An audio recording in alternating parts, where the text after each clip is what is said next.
Oman breaking ന്യൂസിലേക്ക് സ്വാഗതം. ഒമാനിലെ വിവിധ വാർത്തകൾക്കായി ഈ ചാനൽ സബ്സ്ക്രൈബ് ചെയ്യൂ.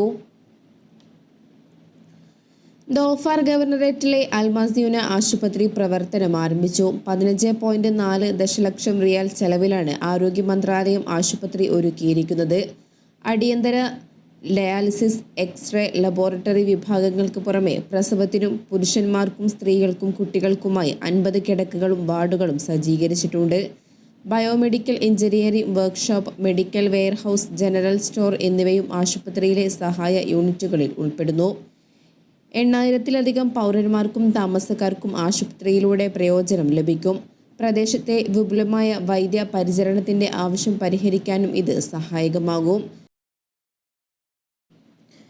കാലാവധി കഴിഞ്ഞ ഐസ്ക്രീം വിൽപ്പനയ്ക്ക് വെച്ച സ്ഥാപനത്തിനെതിരെ നടപടിയുമായി ബുറൈമി നഗരസഭ.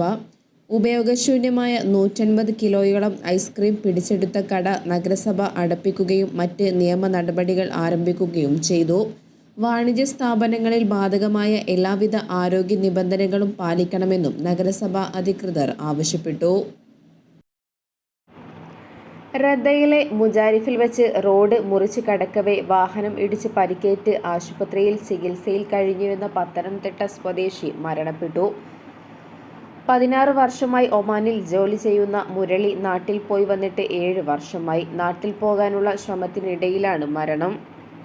വിസ കാലാവധി അവസാനിച്ചിട്ടും പുതുക്കാൻ കഴിയാതെ വന്നത് നാട്ടിൽ പോകാൻ തടസ്സമാവുകയായിരുന്നു. നിർമ്മാണ കമ്പനിയിൽ ജോലി ചെയ്തിരുന്ന മുരളി ആരോഗ്യ പ്രശ്നങ്ങളെ തുടർന്ന് നാട്ടിലേക്ക് പോകാനുള്ള നിയമ നടപടികൾ പൂർത്തീകരിച്ച് വരികയായിരുന്നു. രാജ്യത്തെ ആകാശത്ത് ഇന്ന് സൂപ്പർമൂൺ പ്രതിഭാസം ദൃശ്യമാകും. സൂര്യാസ്തമയത്തിന് ശേഷം കിഴക്കൻ ചക്രവാളത്തിൽ ഭീമാകാര ചന്ദ്രൻ ദൃശ്യമാകുന്നതാണ് സൂപ്പർമൂൺ. ഭൂമിയുടെ ഭ്രമണപഥത്തിൽ ഏറ്റവും അടുത്തുള്ള കേന്ദ്രത്തിൽ പൂർണ്ണചന്ദ്രൻ നിലകൊള്ളുമ്പോഴാണ് ഈ പ്രതിഭാസം ഉണ്ടാകുന്നത്. അണ്ഡാകൃതിയിലുള്ള ഭ്രമണപഥത്തിൽ ഭൂമിക്ക് ചുറ്റും ചന്ദ്രൻ പ്രദക്ഷിണം ചെയ്യുകയും അങ്ങനെ ഭൂമിക്കും ചന്ദ്രനും ഇടയിലുള്ള അകലം വ്യത്യാസപ്പെടുകയും ചെയ്യുന്നു. ഈ മാസമാണ് ഇക്കാര്യം നടക്കുക. ഇതിനിടെ ഒരു സമയം ചന്ദ്രൻ അതിൻ്റെ ഭ്രമണപഥത്തിൽ ഭൂമിക്ക് ഏറ്റവും അടുത്തും മറ്റൊരു തവണ ഏറ്റവും അകലെയുമുണ്ടാകും. അതുകൊണ്ട് തന്നെ ഈ 2 കേന്ദ്രങ്ങളെ അടിസ്ഥാനമാക്കി ചന്ദ്രന്റെ പ്രഭ ഒരു മാസത്തിൽ വ്യത്യാസപ്പെടുന്നു. പുതിയ ഓൺലൈൻ തട്ടിപ്പ് രീതിക്കെതിരെ മുന്നറിയിപ്പുമായി റോയൽ ഒമാൻ പോലീസ് രംഗത്ത്.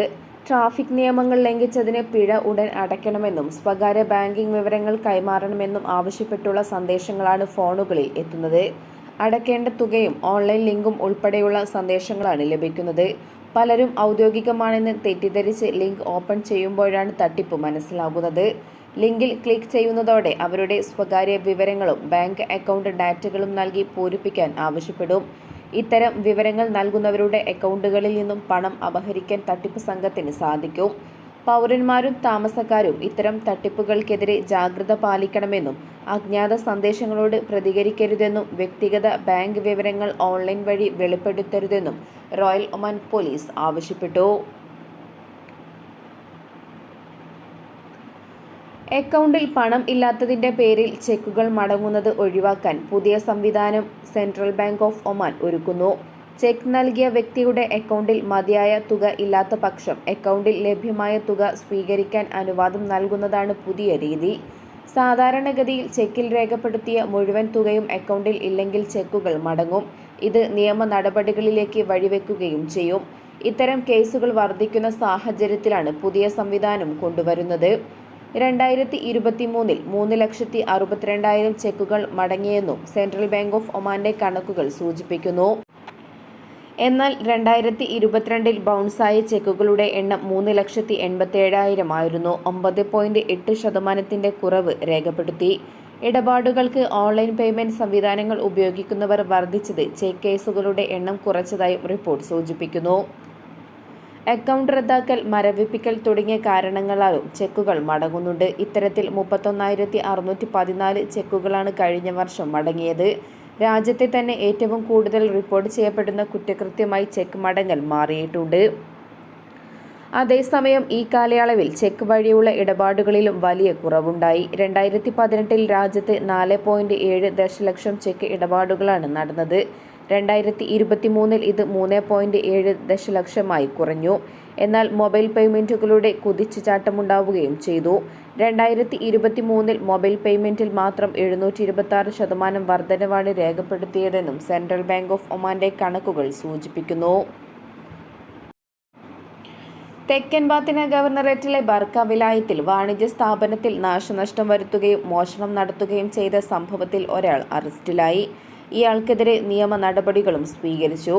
കഴിഞ്ഞ ദിവസമുണ്ടായ മറ്റൊരു സംഭവത്തിൽ വടക്കൻ ബാത്തിന ഗവർണറേറ്റിലെ വീട്ടിൽ നിന്നും സ്വർണ്ണാഭരണങ്ങളും പണവും മോഷ്ടിച്ചയാൾ അറസ്റ്റിലായി.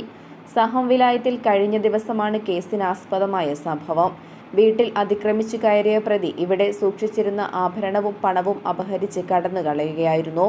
സംഭവത്തിൽ അന്വേഷണം ആരംഭിച്ച ബാത്തിന ഗവർണറേറ്റ് പോലീസ് കമാൻഡ് പ്രതികളെ പിടികൂടുകയായിരുന്നു. നിപ്പ രോഗബാധയുമായി ബന്ധപ്പെട്ട് ആശ്വാസത്തിന്റെ പരിശോധനാ ഫലം പുറത്തുവരുമ്പോഴും രോഗപ്രതിരോധ പ്രവർത്തനങ്ങൾ ഊർജിതമായി നടക്കുന്നു. ഇന്നലെ പുറത്തുവന്ന 16 സ്രവ പരിശോധനാ ഫലങ്ങളും നെഗറ്റീവാണെന്നത് ഏറെ ആശ്വാസം നൽകുന്നതാണ്. ആശങ്കകൾക്ക് ആശ്വാസം ലഭിക്കുന്നുണ്ടെങ്കിലും ജാഗ്രത വേണമെന്ന് ആരോഗ്യവകുപ്പ് സൂചിപ്പിക്കുന്നു. വണ്ടൂർ നടുവത്ത് 24-കാരന്റെ മരണം നിപ്പയാണെന്ന് സ്ഥിരീകരിച്ച തുടക്കത്തിൽ ദോഫർ ഗവർണറേറ്റിലെ ലേബർ വകുപ്പ് റോയൽ ഒമാൻ പോലീസുമായി സഹകരിച്ച് സലാലയുടെ മധ്യമേഖലയിലെ അനധികൃത വഴിയോര കച്ചവടക്കാരെയും അനധികൃത വിൽപ്പന കേന്ദ്രങ്ങളെയും ലക്ഷ്യമിട്ട് പരിശോധനാ ക്യാമ്പയിൻ നടത്തി. തെരുവ് കച്ചവടത്തിലും ക്രമരഹിതമായ വിൽപ്പനയിലും ഏർപ്പെട്ടിരുന്ന 150 വിദേശ തൊഴിലാളികളെ അധികൃതർ അറസ്റ്റ് ചെയ്തു. നിയന്ത്രണങ്ങൾ നടപ്പിലാക്കുന്നതിനും മേഖലയിലെ വാണിജ്യ പ്രവർത്തനങ്ങളെ നിയന്ത്രിക്കുന്ന നിയമപരമായ മാനദണ്ഡങ്ങൾ പാലിക്കുന്നുണ്ടെന്ന് ഉറപ്പാക്കുന്നതിനുമുള്ള തുടർച്ചയായ ശ്രമങ്ങളുടെ ഭാഗമായാണ് ഈ പരിശോധന. അറസ്റ്റിലായവർക്കെതിരെ നിയമ നടപടികൾ പുരോഗമിക്കുകയാണെന്നും അനധികൃത തൊഴിലാളികളെ ലക്ഷ്യമിട്ട് തുടർന്നും പരിശോധന ശക്തമാക്കുമെന്നും അധികൃതർ വ്യക്തമാക്കി.